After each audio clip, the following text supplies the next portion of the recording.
I got involved in Twilight way before it was actually popular. I read it in probably 7th grade, so it was several years ago. Don't really remember how I started reading Twilight. I just got a hold of it and I just consumed the books like a crazy person. I stayed up all night reading it. I loved the books. Every time book came out, first one there, got my book, sat there, read for like 5 hours straight. I'd be done with it. Then I'm like, oh, okay, all right, just wait another year. The next book's gonna come out. I saw them at like a book fair and I was like, Mom, can I get those? She's like, I don't think those really are appropriate for your age. So she made me wait, and I read them at the beginning of 7th grade. And like right after I finished them, that's when everybody was like, oh, Twilight's coming out as a movie, and that's when everybody started getting all obsessed with it. I wanted Edward as a relationship. I will totally admit at that time, that is literally, I mean, I guess you could say, oh, you know, teenage girls really aren't going to think that. But when I was in 7th grade, I really did want a relationship like that. He's protective and he's handsome and he loves her for who she is. He doesn't really care about what she looks like. It's unhealthy, and it's not the way things are supposed to be. And with young kids reading this, they think, oh, well, a man's supposed to be in charge because he's manly and he's strong and he's tough, when that's not how it should be. I knew such thing as dating violence occurred, but I kind of thought, oh, it doesn't happen to that many people. Unhealthy relationships are about control and power.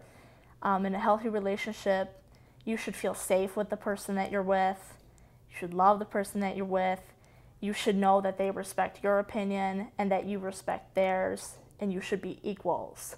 I wanted, you know, someone who was caring, who would be kind of a little possessive, so I would feel really cared about and special. And Jacob and Edward kind of push and pull at Bella, and she's just kind of like this object to them. Mothers are like, oh, I want this relationship for you because Bella and Edward wait for marriage to have sex. He treats her like kind of like an item, like he has to protect her, and he controls her, and she can grumble all she wants and she can refuse all she wants. He won't let her go to her own car. He's like, you need to get in my car right now, and if you try to go to your own car, I'll just drag you back, because he's faster than she is and he's stronger than she is. I was mentally calculating my chances of reaching the truck before he could catch me. I had to admit, they weren't good.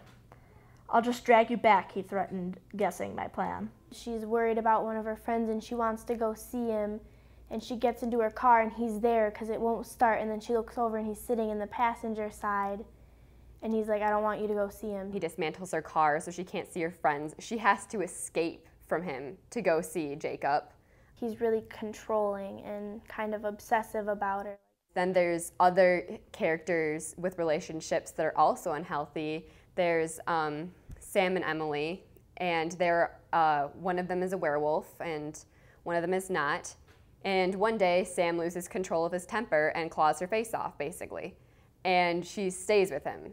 Now that I look back, I think on it, yeah, it is inappropriate. Some of the stuff in it, getting more into the later books, it gets more sexual between Edward and Bella, and that's not something that young kids should be reading because they're not at that point in life yet. I do like the books when you think of them as fantasy, when you think of them as this is just a way to pass the time, this is an entertaining kind of thing to read. They're seeing the examples in the movie, and they're even too young to have boyfriends yet. They still think boys have cooties, and then they see these movies and they're like, oh, well, he's the perfect boy, because that's what the books and the movies portray him as.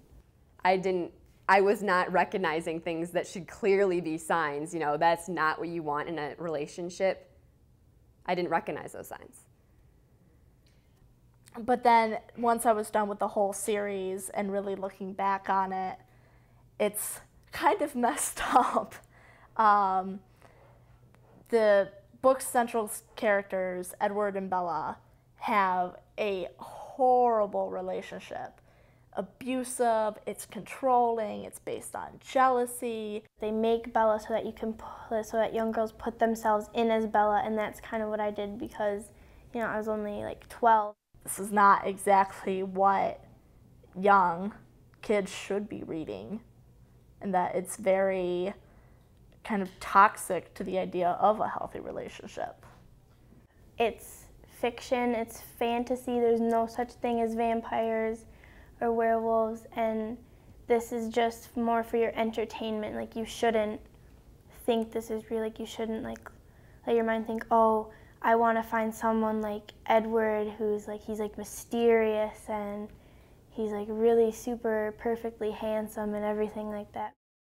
And that's what I really hope that young kids realize, is that this isn't reality and it shouldn't be reality.